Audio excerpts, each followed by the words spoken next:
Broadcasting to Stoke-on-Trent and the world. This is Six Towns Radio. Right, the Buddy Holly story comes to the Regent Theatre in March, and on the line now, I've got Buddy himself, Roger Rowley. Hello. How are you? Hello there, not too bad, yes. It's been going for 25 years now. It's a massive show. The music is still so popular. What do you think makes it so popular still? Well, it's half play and half tribute musical, and it's all live music. It's always very surprising that people still ask, are you really playing it live? Yeah, of course we are. That's the thrill of it.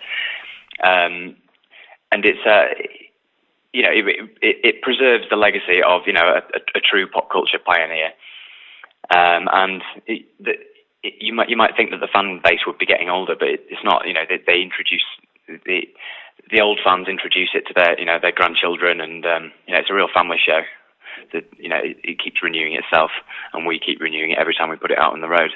Yeah. We've got a whole new set this time and new arrangements, and I've done it twice now, and it's completely different from the last time we did it, with the musical arrangements in particular. You just said it appeals to people of all ages, because he was only in his early 20s when he passed away, and I think he was like one of the very first rock and roll stars. He influenced so many people. He was 22 years old when he died, and the show takes you through the 18 months in which he had a whole career, really, from obscurity to superstardom, and then obviously his death in a plane crash. So, sorry if you didn't know that. He definitely dies. You can't change that, but we deal with that quite poignantly. Yeah, it wasn't a spoiler alert, but it was 55 years ago this year since the. It was 55 years ago, and like you say, he was one of the first rock and roll stars, but he was always the everyman, and that's why he appealed so much, particularly in Britain, because I imagine Britain's relationship with America at the time was the sort of we looked on to America as this fantastic alien land, and the idea that someone with spectacles could become a rock star and maintain a reputation as a nice guy was sort of, I think, fascinating to British audiences, which is why the musical is British. It premiered at the Victoria Palace in 1991, I believe. I don't know, but anyway, this is its 25th anniversary. Anyway, yeah. However good I am at maths. I think that would make it 1989. But he was known for his squeaky clean image. But was that the case? This is the thing, as an actor, you have a duty to tell the story of a real person, a real rounded person.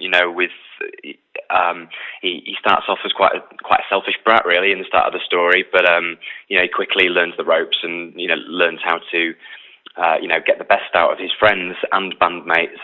But obviously, we have to show conflict. We tell a story with an arc, and Buddy argues. Buddy gets petulant.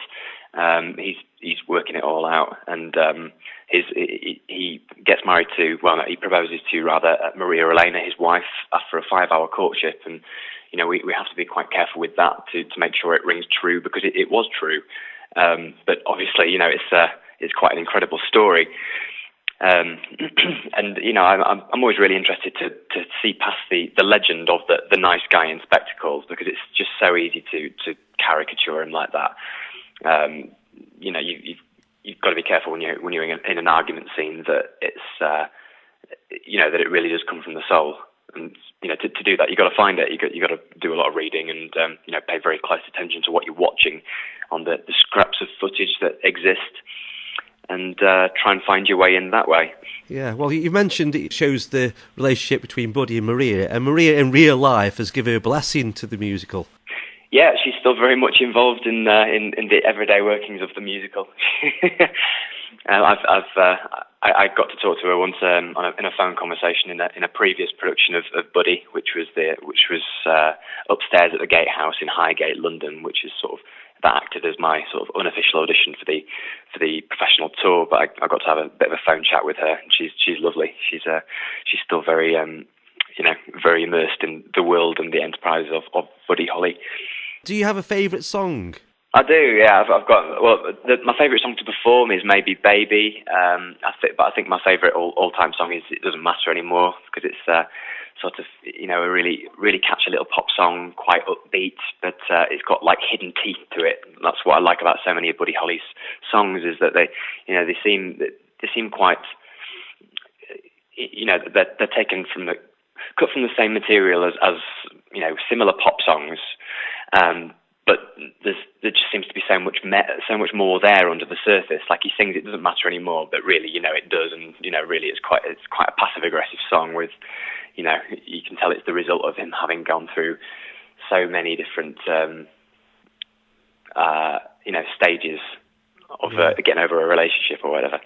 Do you feel like Buddy when you put the glasses on? Because the glasses are an iconic piece of rock and roll history, aren't they? I feel, I always go out of my way to feel as much like Buddy Holly as possible. So I try and make myself look like him as much as possible, sound like him.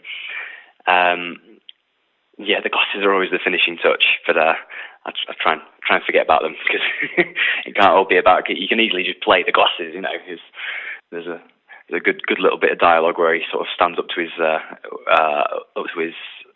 producing. The Norman Petty produced him when he was cutting his first demos, and and he was trying to sort of steer his career, but he had to stand up to him and tell him that he's going to carry on wearing his glasses on stage. But you can't make too much of it. It's got to be based on. It's got to be obvious why he made that decision. Yeah. He just wanted somebody to listen to him and somebody to take him for exactly what he was, and he didn't want to fit the mould because he knew his records were good enough. Do you wear glasses in real life? No. Yeah. You're not going to pick a pair like Buddy's to wear in general life, are you?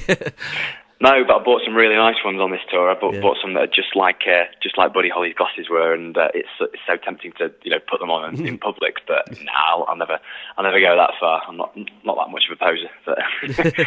Well, we look forward to this show at the Regent, Roger, and we wish you all the best with it. I know you're enjoying it. Yeah, I'm loving it. It's amazing. It plays to all my strengths. It's just such an exciting show, and every night you've got the chance to be a rock and roll star, and. It's kind of the show's all on you by the end of Act 2, and no one can stop you. So it's yours for the making. Yes, definitely. Well, thank you very much. Thank you so much. Cheers.